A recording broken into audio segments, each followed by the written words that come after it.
Video में हम बात करेंगे हमारा 6th main topic specific heat capacity. तो अमाउंट ऑफ एनर्जी जो चाहिए होती है किसी टेम्परेचर सब्सटेंस के 1 unit of mass of a substance के टेम्परेचर को रेज करने के लिए बाय 1 डिग्री सेल्सियस। तो स्पेसिफिक हीट कैपेसिटी जो है इसको हम अक्सर जो है डिनोट करते हैं स्मॉल सी के साथ। ये अमाउंट ऑफ एनर्जी है जो चाहिए होती है temperature of 1 kilogram of a substance by 1 degree Celsius को रेज करने के लिए।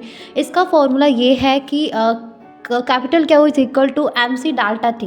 क्यू यहाँ पे कैपिटल क्यू जो है यहाँ पे हीट एनर्जी जो एब्जॉर्व की जाती है और रिलीज की जाती है in a joule, and small M is a mass of the substance in a kilograms, and small C is the specific heat capacity in a joule per KG kelvin.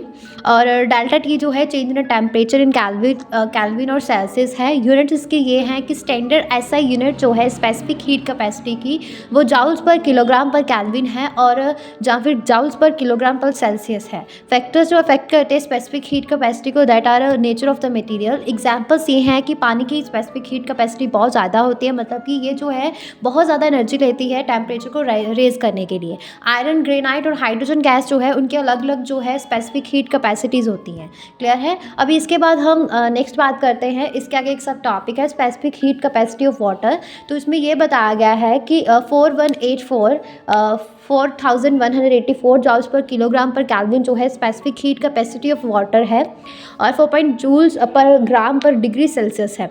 और specific heat capacity जो है amount है heat energy, amount of heat energy जो चाहिए होता है required to raise the temperature of 1 unit mass, मतलब कि यूजली 1 किलोग्राम और 1 gram of a substance by 1 degree Celsius और केल्विन।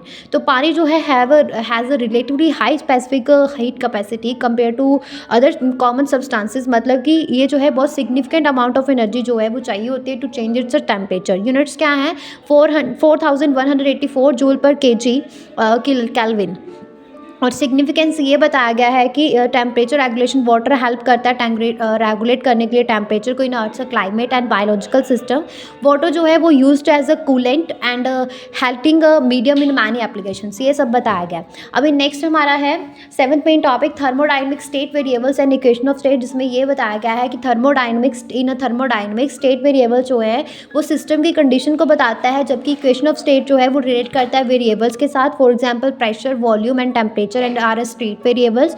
और आइडियल गैस इक्वेशन जो है वो PV is equal to nRT। State variable जो है उनको स्टेट फंक्शन भी बोला जाता है। प्रॉपर्टीज ये बताती है कि थर्मोडायनेमिक स्टेट जो है सिस्टम की वो एट अ पर्टिकुलर टाइम ये इंडिपेंडेंट है कैसे जो है पर्टिकुलर टाइम, और ये इंडिपेंडेंट है कि कैसे सिस्टम जो है इस स्टेट पे पहुंचा।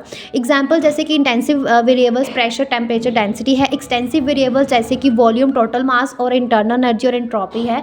और इसकी इंपॉर्टेंस ये है कि हम इससे जान सकते हैं knowing the values of this variables की हमें ये बताती है कि fully characterise state of the system. Equation of state ये हमें बताती है कि एक इक्वेशन है स्टेट की जो मैथमेटिकल रिलेशनशिप बताती है डिफरेंट स्टेट वेरिएबल्स के बीच में।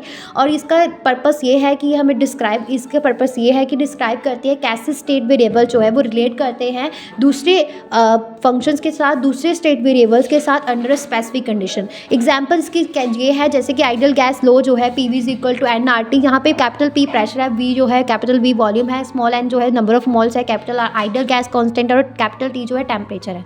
और बहुत सारी इक्वेशंस ऑफ स्टेट जो है वो डिपेंड करती है सिस्टम और कंडीशन के ऊपर। हाँ जी, तो यहाँ पे हमारा जो है 6th and 7th main topic जो है वो फिनिश होता है।